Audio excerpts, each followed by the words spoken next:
In December of 1946, a Harvard freshman named Fernando Zobel de Ayala knocked at the door of 52 Walker Street Place in Cambridge, a modest two-family dwelling in a working-class neighborhood. His friend, Paul Haldeman, a Harvard graduate who Fernando had met in Manila at the close of the war, had insisted that Fernando visit his artist friends, Jim and Reed Pfeuffer, and their 3 children, Joachim, Martha, and Eric. If I'm not mistaken, I think I was 6 when I first met him. And through the eyes of a 6-year-old, it was all magic. When he introduced himself to us, he came in very formally, he clicked his feet together, bowed, and introduced himself. And then he came with presents. The warm friendship that began that night would last nearly 4 decades until Zobel's death in 1984. The Pfeuffers became a kind of second family for the young artist. Their support and nurturance became crucial to Zobel's development into one of the leading modern artists of his time.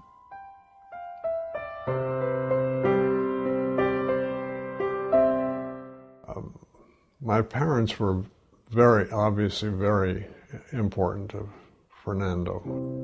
They bonded immediately when he first arrived, and it continued for more than 40 years.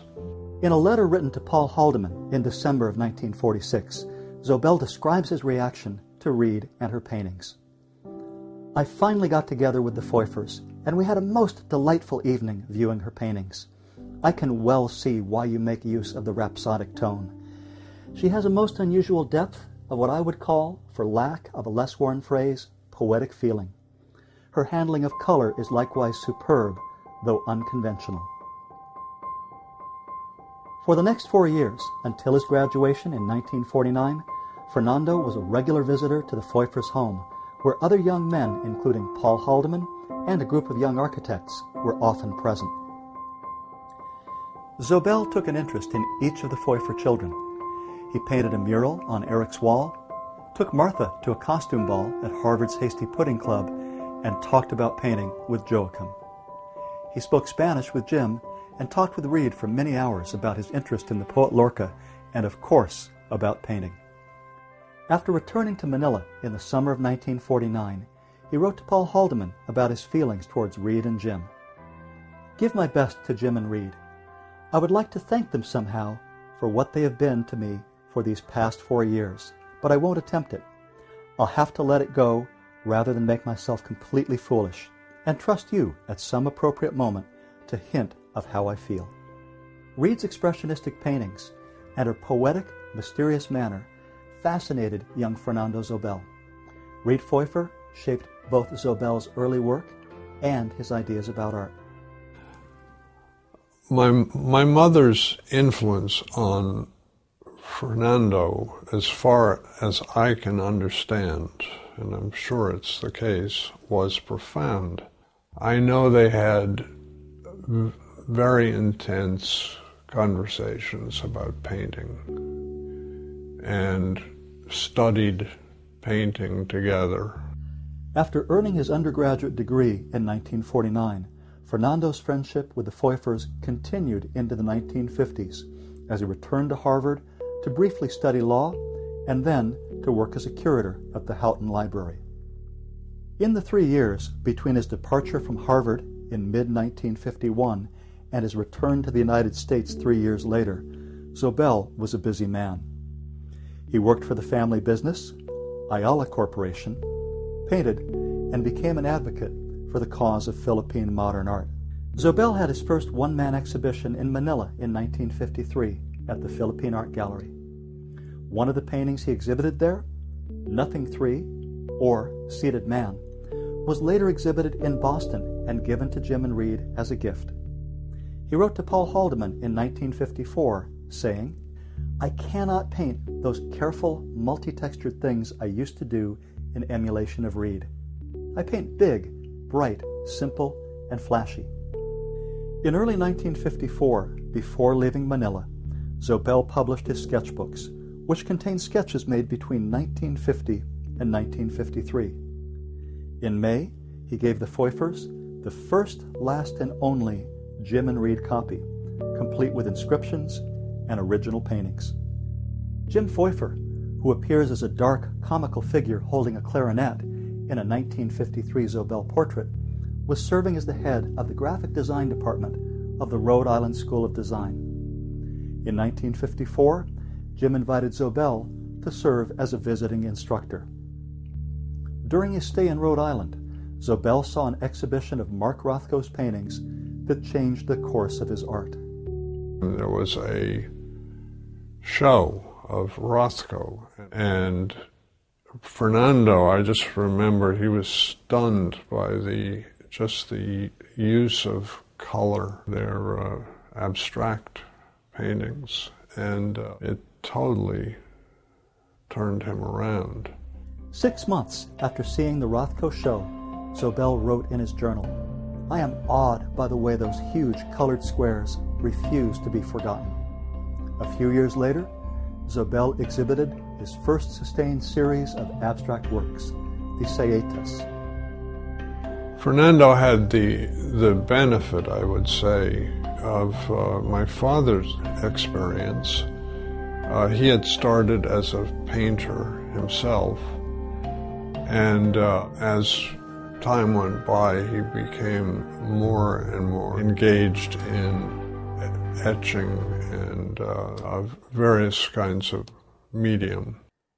During his years of living in Manila and then Spain, Zobel kept in constant touch with the Pfeuffers by writing letters that he often decorated with sketches. Every letter that he ever wrote is written with love.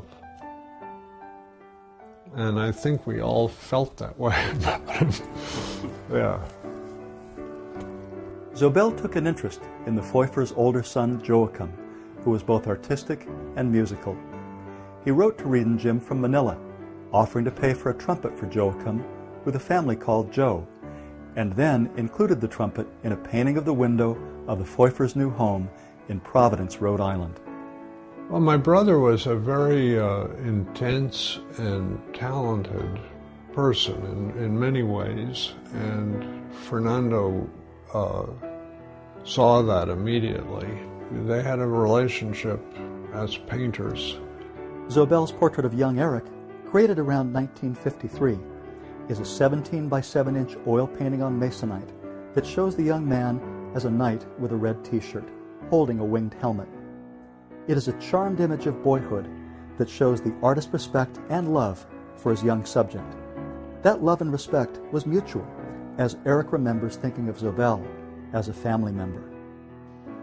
I was just taken in by this miraculous person who just came and arrived and then became so close with the family. So it was just a completely comfortable friendship.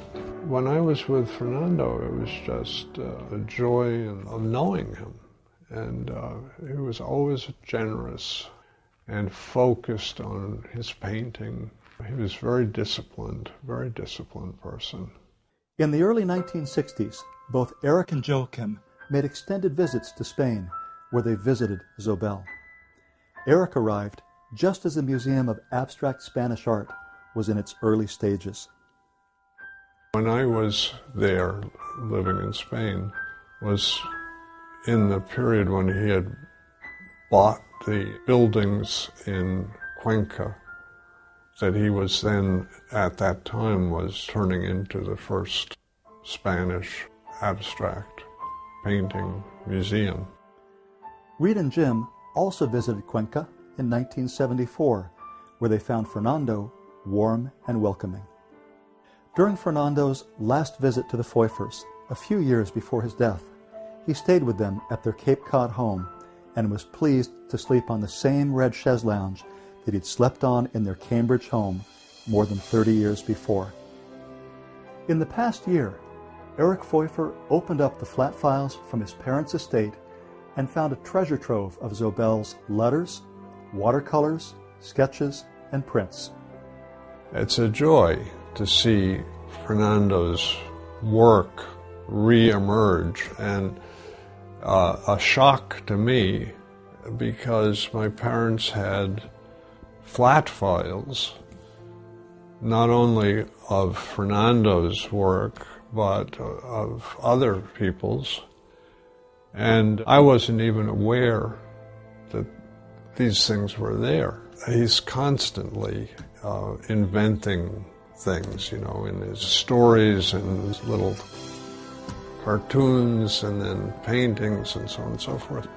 As the years passed, Fernando continued to exchange letters with Reed and Jim. Some of the letters are about day-to-day matters, but many are also about art, the subject that their friendship continued to revolve around. Dearest Jim and Reed, I still remember with delight that beautiful unfinished oil of Reed's of the view out of your window. I want one of Reed's new paintings to have in Spain. Not a very big one, since I'd have to carry it with me somehow, but how I would like to have a fragment of your vision to help me see. The precious works of art and letters found in Jim and Reed Pfeuffer's estate are a testament to the enduring friendship that revolved around art and love. One elegant letter came decorated with the Chinese character for the word thought, because, Fernando wrote to Jim and Reed, I was thinking of you. In an undated letter written from Cuenca, Spain, Fernando Zobel made a point of reminding the Pfeuffers of the crucial role they had played in his life. Much love to you. I think of you very often, and I like you very much indeed. You have given color to my whole life.